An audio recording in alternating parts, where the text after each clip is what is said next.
ప్రతి ఒక్కళ్ళ లైఫ్ లో the most painful phase of life అనేది ఒకటి ఉంటుంది. నా లైఫ్ లో అది 3 years బ్యాక్ ఒక ఇన్సిడెంట్ జరిగింది. It's the most lowest point of my life అనమాట. అంటే the most extreme stage of my life. ప్రతి ఒక్కళ్ళ లైఫ్ లో అట్లాంటి స్టేజ్ ఒకటి ఉంటుంది. నాకు ఏదైనా కష్టం వచ్చినప్పుడు, సపోజ్ ఎవడో ఏదో అన్నాడు అనుకుందాం, లేకపోతే వర్క్ స్ట్రెస్, లేకపోతే ఇంకేదైనా జరిగిందేమో, సమ్ రిలేషన్షిప్ ప్రాబ్లమ్, ఏదో ఒకటి సమ్ స్ట్రెస్ సపోజ్ నేను ఇప్పుడు ఫేస్ చేస్తే నేను ఏం చేస్తానంటే ఇమీడియట్ గా నా పాస్ట్ లోయెస్ట్ పొజిషన్ ని నేను గుర్తుకు తెచ్చుకొని అరే ఫిన్నిగా అంత లోయెస్ట్ పొజిషన్ లో నువ్వు నిలబడి నువ్వు ముందుకు జరిగావు. ఆఫ్టర్ ఆల్ ఇప్పుడు నువ్వు ఫేస్ చేసే ఈ ప్రాబ్లం రియల్లీ అంత స్ట్రెస్ఫుల్ అని చెప్పేసి నన్ను నేను క్వశ్చన్ చేసుకుంటా. ఓకేనా? సపోజ్ వాడెవడో నిన్ను ఏదో అన్నాడు, లేకపోతే మీ బాస్ తిట్టాడు, లేకపోతే some financial problem you're facing, 5 లక్షలు అప్పు ఉంది, బెట్టింగ్ లో పోగొట్టావు, లేకపోతే సమ్ రిలేషన్షిప్ ప్రాబ్లమ్, బ్రేకప్ చెప్పింది అమ్మాయి. Is it really the most painful phase of my life?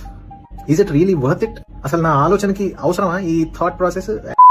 కష్టాలు వస్తాయి పోతాయి అని చెప్పేసి ఐ యూస్ టు థింక్. అలా అనుకొని నేను నా మైండ్ ని నేను నచ్చ చెప్పుకుంటే విత్ ఇన్ 5-10 minutes నా బ్రెయిన్ లో ఉన్న 100% భారం కాస్త అట్లీస్ట్ 50 to 70% తగ్గిపోద్ది భయ్. I'm not bluffing. I do this exercise almost once every week. కష్టాలు వస్తాయి భయ్యా, once every week I do this. And ఇంకొకళ్ళు వస్తారు, బ్రో ఒకవేళ నువ్వు ఇప్పుడు ఫేస్ చేసే situation the most lowest situation అయితే ఏం చేస్తావు అని చెప్పేసి.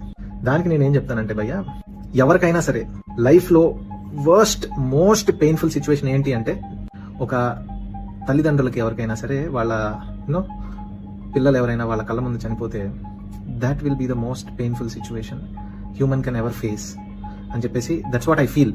ఓకే, ఇప్పుడు ఫీల్ అయ్యేది కాదు, that's what I feel from many years అనమాట. So I use to do this research on pain.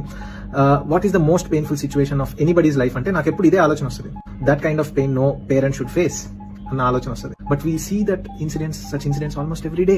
నువ్వు న్యూస్ పేపర్ చూడు, లేకపోతే సమ్ టీవీ ఛానల్లో న్యూస్ ఛానల్ పెట్టు, యాక్సిడెంట్లు అయిపోయి, లేకపోతే రేప్ చేసి చంపేయడం, యుద్ధాల్లో చిన్న పిల్లలు చనిపోవడం in front of the parents. And then you come back to your own life. నువ్వు ఫేస్ చేసే లోయెస్ట్ పొజిషన్ ఆ పొజిషన్ కంటే లోయెస్టా? ఈ జనరల్ గా యూత్ బ్రేకప్స్, లేకపోతే ఫైనాన్షియల్ ప్రాబ్లమ్స్, వాడేదో అన్నాడు, వీడేదో అన్నాడు, బాస్ అన్నాడు, దిస్ ఆల్ బుల్షిట్ భయ్యా. కష్టం, ఖచ్చితంగా కష్టం, ఇట్స్ వెరీ పెయిన్ఫుల్. నేనేం మీ కష్టం కాదని నేను అనట్లేదు, but there is always a way out. Tame your mind set.